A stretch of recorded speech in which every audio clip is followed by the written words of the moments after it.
मी तर आत्ताच सांगितलं, आम्ही त्यांच्या आव्हानाला साथ द्यायला तयार आहे. पण मोदी साहेब मागं म्हणले होते ना की लय डिझेल ते पडं भरून ठेवलेत, मग कुठे गेले? हे बघा, मोदी साहेबांवरती देशातल्या गोरगरिबांनी खरंच विश्वास टाकलेला आहे.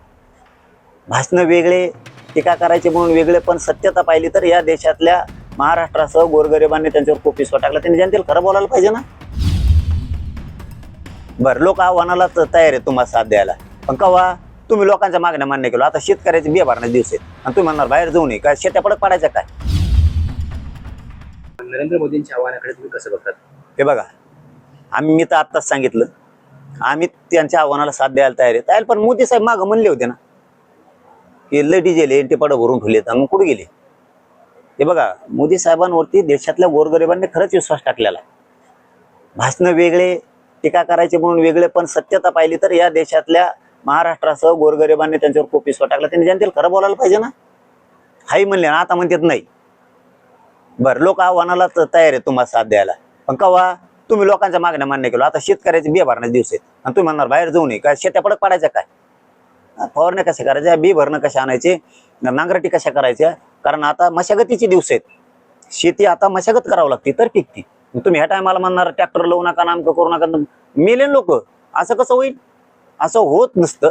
आणि तुम्ही येणार ते आता कोणचं कोण शिष्टमंडळ गेले, ते म्हणले आमचं पूर्वनियोजित होतं. मग लोकांचं बी पूर्वनियोजित आहेत ना, मशागती शेतीची आहे. आंदोलन बी पूर्वनियोजित आहेत ना लोकांचे. मग ते चालतं का? असं नाही. तुम्हाला साथ पाहिजे ना, द्यायला तयार आहे, पण कधी आमच्या मागण्याची अंमलबजावणी करा, आम्ही साथ द्यायला तयार. सगळ्यात अगोदर या महाराष्ट्रातल्या आणि भारत देशातल्या सगळ्या जनतेला धर्मवीर छत्रपती संभाजीराजे यांच्या जयंतीच्या निमित्तानं खूप साऱ्या सगळ्यांना शुभेच्छा देतो. तुम्हालाही सगळ्यांना, पत्रकार बांधवांनाही खूप मनापासून शुभेच्छा देतो. 16 तारखेला आंतरवाली जे बांधव येणार आहेत त्यांच्याशी चर्चा करून पुढच्या आंदोलनाची दिशा आम्ही ठरवणार आहेत. खूप मोठं आंदोलन आंतरवालीत होणार आहे. त्याची तयारी आता 2-3 दिवस झाले आंतरवाली सारखी सुरू आहे. आज सुद्धा सुरू आहे. ही आता 3-4 दिवसापासूनची तयारी या समाजाच्या हितासाठी इथं सुरू आहे. काय असतं, शेवटी सरकारनं जर ठरवलं की गोरगरिबांच्या मराठ्यांच्या लेकरांचं वाटोळं करायचं, त्या दिवशी आपल्याला मैदानात पाय रोवून उभा राहायला लागतं. तेव्हा आपल्या समाजाच्या लेकराचं सुख समाधानाचे दिवस येतात. कारण आता त्यांचं भविष्य टांगलेलं आहे. आता जूनमध्ये ॲडमिशन होणार आहेत. सरकार व्हॅलिडिटी देत नाहीये. नोकऱ्याला लागलेत पोरं, त्यांना व्हॅलिडिटी देत नाही. कशामुळे देत नाहीत? आमच्या नोंदी सापडल्यात. का देत नाहीत? काय कारण वाटोळं करण्याचं? परत हैदराबाद गॅझेटियरचा GR काढला, प्रमाणपत्रच वाटप करत नाहीयेत. 308च केले, गप बसले. मग तुम्ही नादी लावताय आम्हाला? एक गोष्ट खरी आहे ना, आम्ही कबूल केली ना की सरकारनं हैदराबादचा GR काढला, त्याची अंमलबजावणी पण केली, प्रमाणपत्र पण दिले. तुम्हाला आम्ही शाबासके पण दिले, समाजानं तुम्हाला शुभेच्छा पण दिल्या महाराष्ट्रातल्या. तुम्ही आता अडून धरणार असला तर हे शक्य नाही. तुम्ही किती शहाणे असलात, तुम्ही शहाणपण किती शिकवायचा प्रयत्न केला, इथं मराठ्या पुढे शहाणपण चालत नाही. एकदा जर मराठी रस्त्यावर आले की चांगल्याची नागी जिरवितात. कारण ही समाजात लय ताकद आहे या मराठ्यांच्या. तुम्ही बलिदान गेलेल्या कुटुंबाचा विषय मार्गी काढत नाहीये. तुम्ही शिंदे समितीला मुदत वाढ देत नाही. तुम्ही सारथीचे विषय तसे ठेवलेत. तुम्ही 17 संस्थांचा गॅझेटियरचा विषय मार्गी काढत नाही. म्हणजे काय येडे समजता लोकांना? तुम्ही कोल्हापूरच्या संस्थांचा तोच विषय चाललाय. तुम्ही औंध संस्थांचाही गॅझेटियरचा हे करत नाहीयेत. तुम्ही 58 लाख नोंदी सापडल्यात, त्याच्या पुरे यादी लावली पाहिजे ग्रामपंचायतला. शिंदे साहेबांनी मुख्यमंत्री असताना याद्या लावल्या, शिबिरं घेतली होती. तसं फडणवीस साहेबाला शिबिर घ्यायला काय हरकत? काय भ्यायचं? जर छाती ठोकून सांगायला पाहिजे फडणवीस साहेबांनी. मराठवाड्यातल्या ह्या हैदराबाद गॅझेटियरच्या नोंदी ज्यांना आरक्षण मिळाले त्यांच्या 100 वर्ष आधीच्या. त्यामुळं मराठवाड्यातल्या मराठ्यांचा GR काढलाय मी मराठवाड्यातल्या मराठ्यांना आरक्षण देणार. छाती ठोकून सांगायला पाहिजे. मला जिंकायचे राव गोरगरीब मराठ्यांचे, काय हरकत आहे? तुम्ही जर प्रमाणपत्र देत नाहीये, तुम्ही जाणून बुजून सारथीच्या महामंडळाचे विशेष मार्ग काढत नाहीयेत, सुट्टी नाही, केसेसचा तसंच विषय ठेवलाय. ही इथं सुट्टी नसती. आणि तुम्ही मराठी बघा कशी आता तारीख डिक्लेअर होऊ द्या फक्त आंदोलनाची, वाऱ्यासारख्या मराठी आंतरवालीकडे निघत आहेत. मराठी सोपे नाहीत. हो, कारण आम्हाला आमच्या लेकरात हित कळतं. आणि काय असतं, ज्या वेळेस आम्ही आंदोलनं केले त्यावेळेस आम्ही समाजाच्या पदरात पडलो. थोडं करून कवाना खूप समाजाच्या पदरात टाकला आम्ही. खूप 70-80 वर्षात जे कधीच मिळणार नव्हतं ते हळूहळू करून थोडं करून समाजाच्या पदरात टाकले. कारण समाजाला ही गोष्ट कळाली, माझ्या मराठा समाजाला, की आपल्याला एकदाच वन टाइम देत नाहीत. का? आमच्यावर जळणारे लय जळवतो आम्ही डोळ्यात. कारण आमचे मराठ्यांचे लेकरं मोठे होऊ नये, ते नोकऱ्याला लागू नये, त्यांना योजना मिळू नये, मराठ्यांच्या लेकरं उच्च शिक्षणात जाऊ नये, लय जळकुटे. आणि मग हे जळणारे लोक असल्यामुळे मराठ्यांच्या लक्षात आले थोडं थोडं करून का होईना समाजाच्या पदरात पुरं 100% घ्यायचंय. म्हणून मराठा समाज प्रत्येक वेळेस आंदोलनात ताकदीने येतो आणि आम्ही प्रत्येक वेळेस समाजाच्या पदरात काही ना काहीतरी टाकतो. ह्यो विश्वास मराठा समाजाला आहे. म्हणून आता फक्त तारीख डिक्लेअर होऊ द्या. तुम्ही मराठे बघा कसे वाऱ्यासारखेच निघत घरी नाही बस ते काय ऊन फिन काही समजत नाहीत मराठे. ऊन नाही फिन नाही काय नाही काय करते मराठी डायरेक्ट गावागावात म्हणते काय करायचं घरी झोपून तिकडे अंतरवाली जाऊन बसू कारण आपल्या समाजाचं लेकराचं तरी कल्याण होतं. अशी मराठ्यात गावखेड्यात चर्चा सुरू पण झाली कारण हे करावंच लागणार आहे. आणि काय करावं घरी झोपून ऊन लागत आहे. ऊन लागत आहे म्हणून मग मराठीचं लेकराचं वाटळ होते.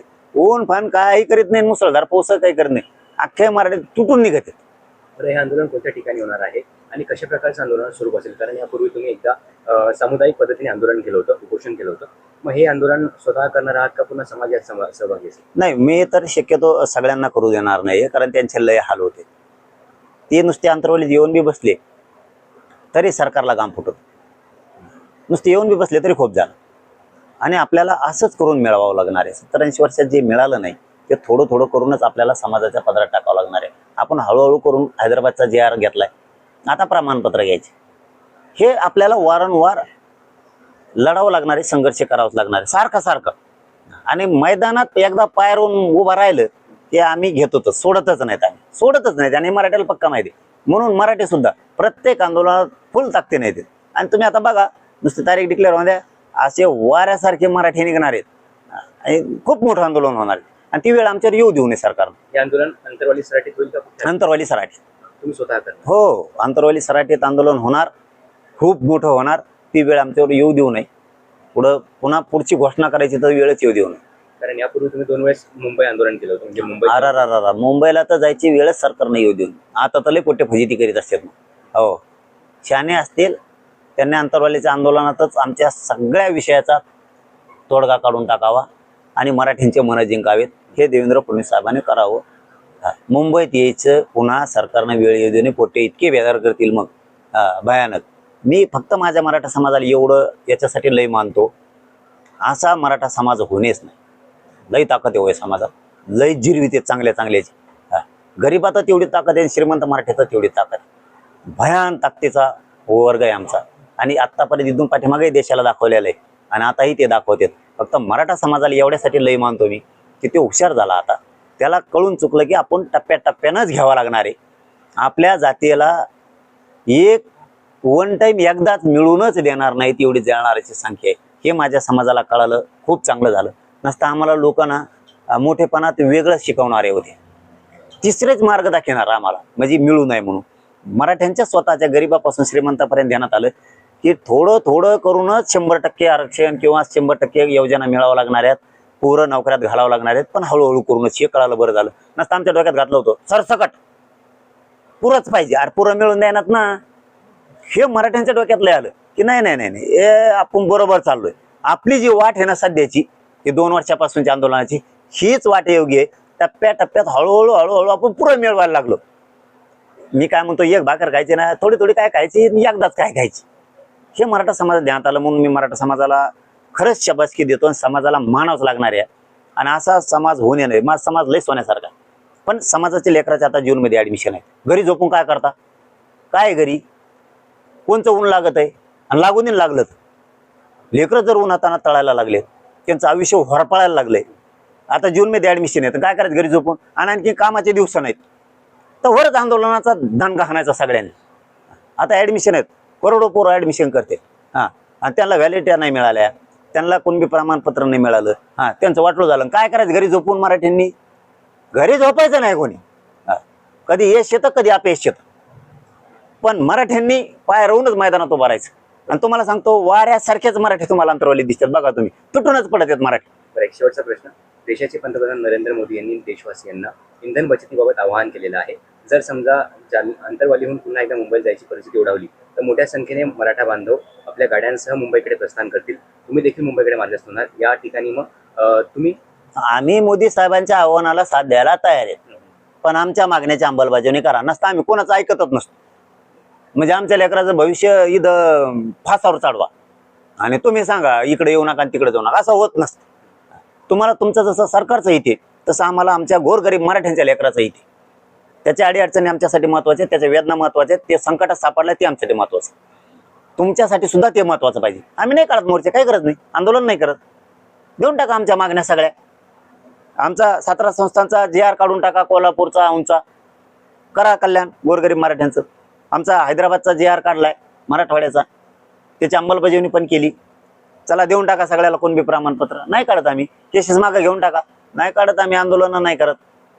तुम्ही बलिदान गेलेल्या कुटुंबाच्या MIDCतल्या नोकऱ्याचा JR काढा, तो विद्युत मधला काढा, त्यांचे राहिलेला निधी द्या. आम्ही नाही काढत. सारथीची योजना बंद केल्या सुरू करा. तुम्ही महामंडळाचे परतावे पोरांचे सगळे देऊन टाका. आम्ही नाही माग काहीच नाही करीत, आंदोलन नाही करत. हा, शिंदे समितीला वर्षाची मुदत वाढ देऊन तिला नोंदी शोधायला लावा. 58 लाख नोंदी सापडल्यात, त्या सगळ्या ग्रामपंचायतला लावा. एकनाथ शिंदे साहेबांनी मुख्यमंत्री असताना अभियानं घेतले होते. तुम्ही घ्या ना, तुम्ही अभियानं घ्या. तुम्ही काय घेत नाहीत? ह्या सगळ्या गोष्टी करायच्याच, त्याशिवाय आम्ही माग हटत नाही. जेवढ्या मागण्या आहेत त्या मागण्यावर तोडगा काढल्याशिवाय सरकारला सुट्टी नाही. आंदोलन आंतरवालीत खूप मोठं होणार आणि मराठे तुटून आंदोलनात सहभागी होणार आहे.